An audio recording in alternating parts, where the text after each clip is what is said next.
Hello, welcome to English for Everyone, where we practice real-life American English. Today we're going to learn a great expression, so let's get started. What does it mean if someone says, "Here's the kicker"? Well, I think kicker is like a person who kicks the ball in sports. He's the kicker, here's the kicker. But it's different. When someone says, "Here's the kicker," or "the kicker is this," it means this is the really surprising thing that happened. Someone's telling a story and they say, "This happened and this happened, but here's the kicker. This is the thing that really surprised me. This is the really surprising thing." Let's hear some examples. Here's the kicker. Here's the kicker. Here's the kicker. Now, here's the kicker.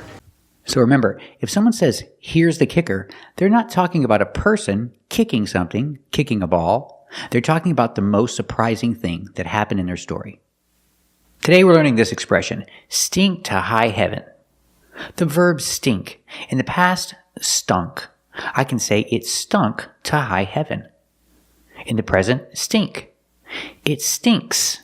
Change the verb with an S because you have it, the pronoun it. It stinks to high heaven. What does it mean? It means something smells very, very bad. Or it can mean something else. It can mean something is not right.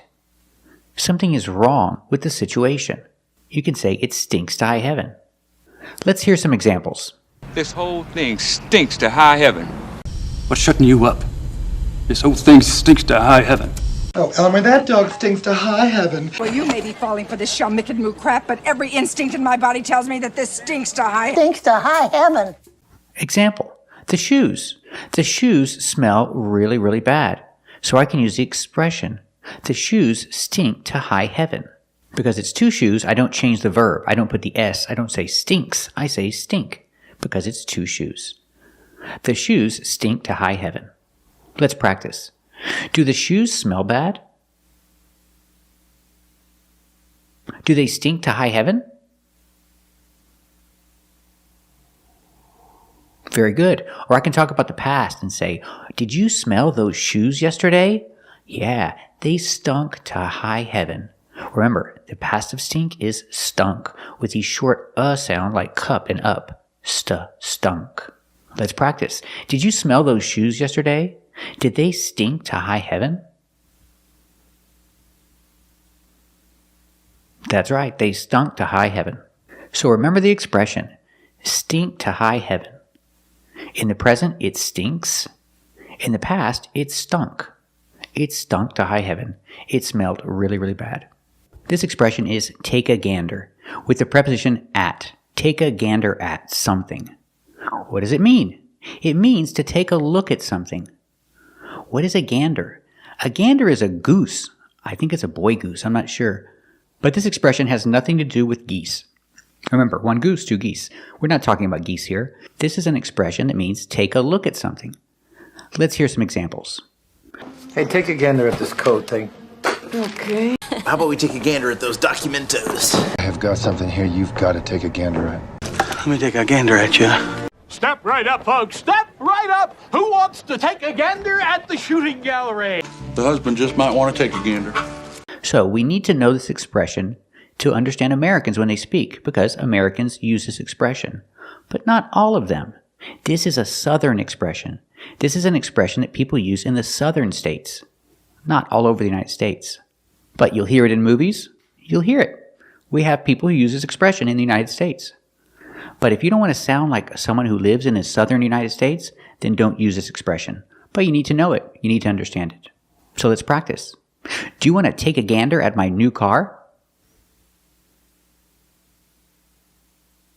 That's right. Let's go take a gander at your new car. We sound like Southerners. So remember, take a gander at something means take a look at something.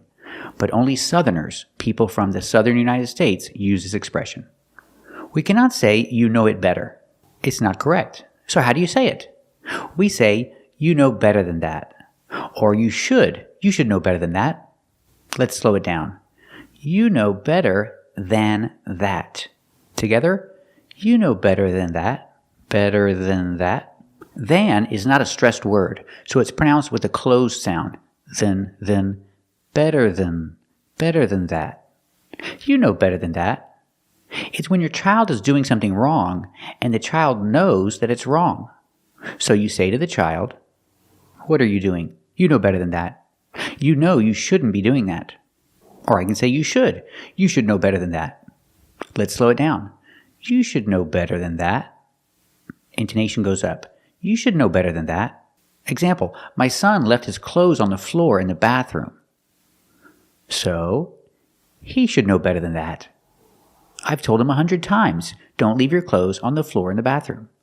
He should know better than that. I cannot say he should know it better. He should know better than that. Let's practice. My son left his clothes on the floor in the bathroom again. Should he know better than that? That's right. He should know better than that. I'll have to talk to him. Again. So remember, don't say you know it better. Say you know better than that. Today we're learning run-of-the-mill. Run-of-the-mill is used as an adjective. Pronunciation, run-of-the-mill. You can pronounce it with v, run of the mill, but usually you hear people say run-of-the-mill. Because after of, we have a consonant with th in the, people don't pronounce the v all the time. It's more common to hear run-of-the-mill. And what does it mean? It's an adjective that means something is ordinary, regular, average. It doesn't stand out in any way. It's just average, standard, regular, normal. It's run-of-the-mill. Let's hear some examples. He's your kind of run-of-the-mill, typical vanilla kinky guy. Not just some run-of-the-mill doctor here to give you the means to an end. Just your run-of-the-mill double homicide investigation. So we noticed in the examples that some people say a run-of-the-mill car, for example. Or some people said your. It's just your run-of-the-mill car.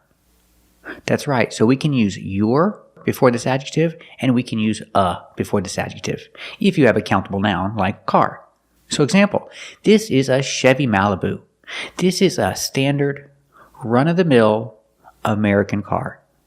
There's nothing really special about it. It's just a normal American car. So I can say, this is your standard, run-of-the-mill American car. Or I can use a. This is a standard, run-of-the-mill American car. So you're thinking, if standard means the same thing as run-of-the-mill, why are you saying both? Isn't that redundant? No. People like to say two things. They like to emphasize. So they say, your regular, standard, run-of-the-mill car. And people will put multiple adjectives expressing emphasis for the same thing. Let's practice. This is a Chevy Malibu. Is it a standard, run-of-the-mill American car? That's right. It's a standard, run-of-the-mill American car.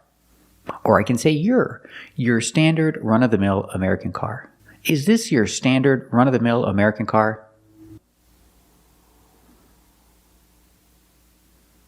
That's right. This is your standard, run-of-the-mill American car.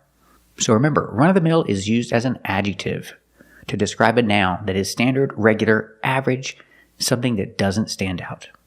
Thank you for watching. And if you like this video, subscribe to our channel. And if you want to become a member, click the join button. And we'll see you next time.